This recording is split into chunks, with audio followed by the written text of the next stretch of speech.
प्रिय भक्तों, जय श्री राम। आज हम सुनाएंगे गीता प्रेस गोरखपुर से प्रकाशित भक्तमाल कल्याण अंग से ठाकुर किशन सिंह जी की कथा।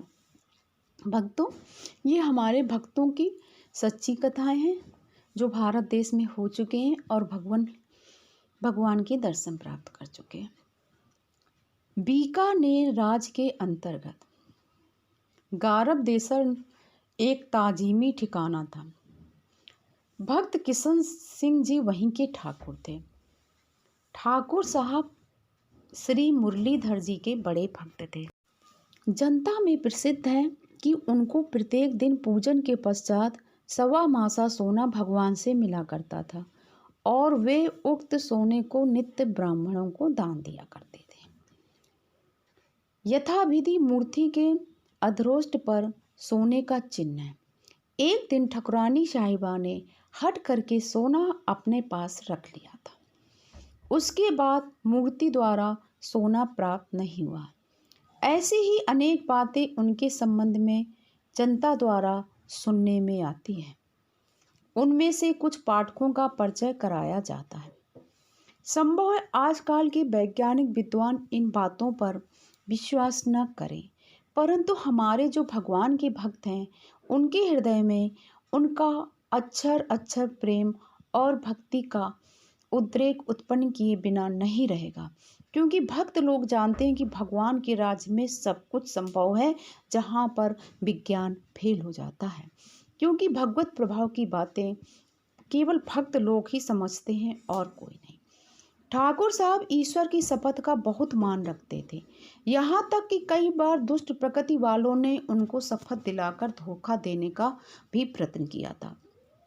एक बार कुछ चोरों ने उनको ये शपथ दिला दी थी कि ठाकुर साहब ऊँटों को ले जाते हैं। यदि आपने किसी से कहा तो आपको भगवान की यानी शपथ है।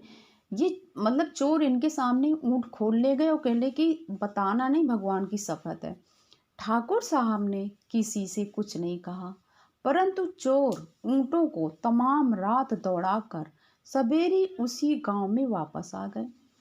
लोगों द्वारा पूछने पर कि कौन सा गांव है, गारब देसर, सुनकर उनको बहुत ही आश्चर्य हुआ और पकड़े जाने के भय से ऊँटों को वहीं छोड़कर भाग गए।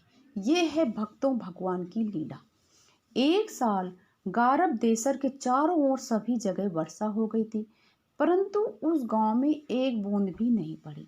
इससे ठाकुर साहब ने कहा कि 100 कोसा बिजली खिंचे, यामे कौन संदेह, किसना की तृष्णा मिटे, जो आंगन बरसे में। भगवान ने उनकी प्रार्थना तुरंत सुनी। उसी समय बादलों की घटा छा गई और अच्छी वर्षा हुई। एक बार ठाकुर साहब किसी यात्रा में महाराजा साहब के साथ जा रहे थे। राह में पूजा का समय हो जाने से ठाकुर साहब कपड़ा ओढ़कर घोड़े पर ही भगवान की मानसिक पूजा करने लगे। अपने आप मानसिक पूजा का बहुत महत्व है, ध्यान का बहुत महत्व है। मानसिक पूजा में आप भगवान को दही का भोग लगाने की तैयारी कर रहे थे।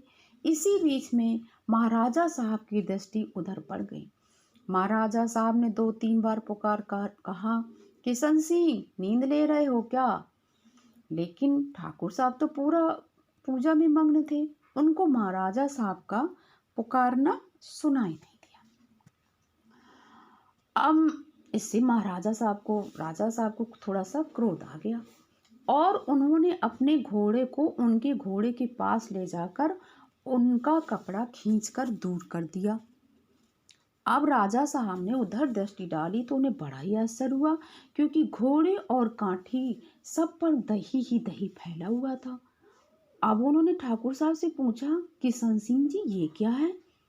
कुछ समय तो ठाकुर साहब चुप रहे, परंतु महाराजा साहब के अधिक आग्रह करने पर उन्होंने स्पष्ट बता दिया कि महाराज, मैं मानसिक पूजन में भगवान को दही का भोग लगा रहा था, पर आपके वस्त्र खींचने से मैं चौंक उठा। अकस्मात हिल जाने से मेरा मानस दही गिर गया।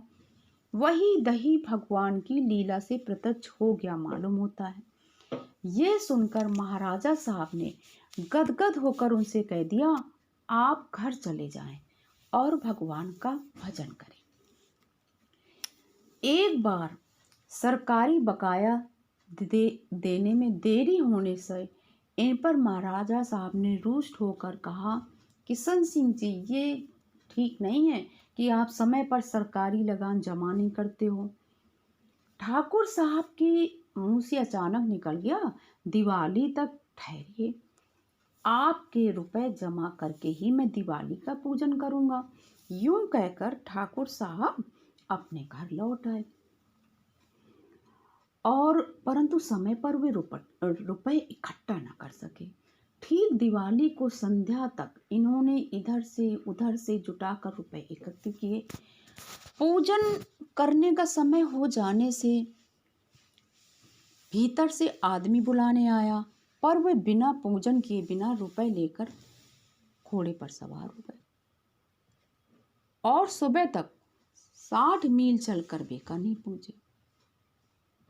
महल में उनको देखते ही महाराजा साहब ने उनसे पूछा, किशन सिंह जी, तुम कल ही जाने वाले थे ना, क्या बात है, रुक गए? रात को तुम्हारी कोई तबीयत तो नहीं बिगड़ गई थी? महाराजा साहब की बातें सुनकर ठाकुर साहब ने कहा, अन्नदाता जी, मैं तो अभी अभी रुपए जमा देने के लिए सीधा गांव से वापस चला आ रहा हूँ। मैं कल यहाँ था ही नहीं, आपको किसी दूसरी बात का ध्यान रह गया होगा।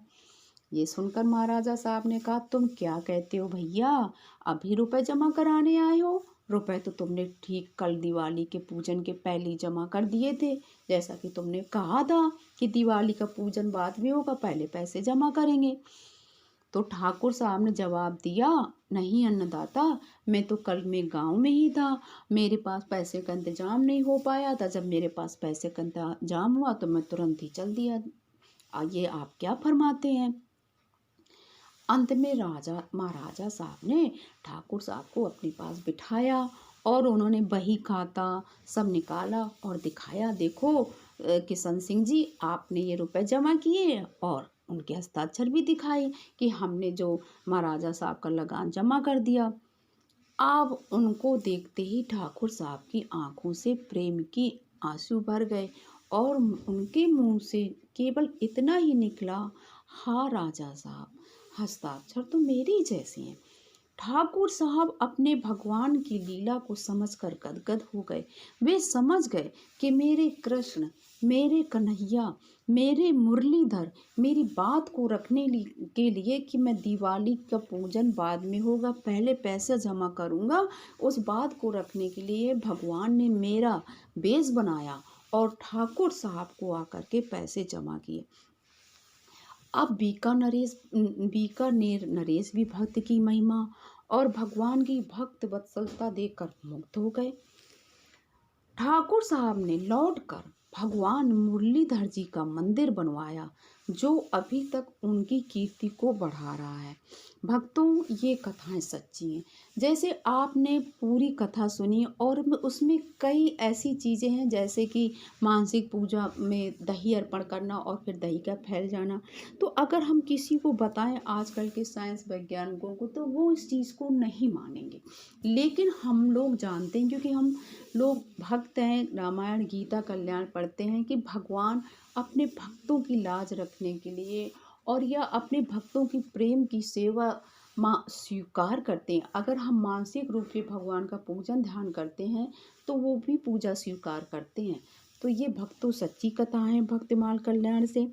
हम यहाँ से एक बार फिर से कहेंगे कि ये वीडियो ज़्यादा से ज़्यादा कथाओं के लोगों को पहुँचाइए, अपने जानने पहचानने वालों को, ताकि उनके अंदर भी भगवान की भक्ति आए, वो भी भगवान के भक्त बने और जीवन में सबके सुख शांति आए।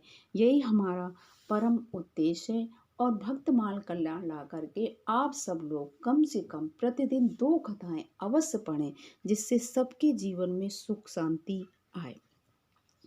श्री कृष्ण गोविंद मोहन मुरारे, हे नाथ नारायण वासुदेवा। श्री कृष्णाय वासुदेवाय हरे परमात्मने प्रणत क्लेश नसाय तू गोविंदाय नमो नमः। मेरी भव बाधा हरो राधा नागरी सोई, या तन की झाई परे श्याम हरित दुती हुए। बोलिए जय श्री कृष्णा।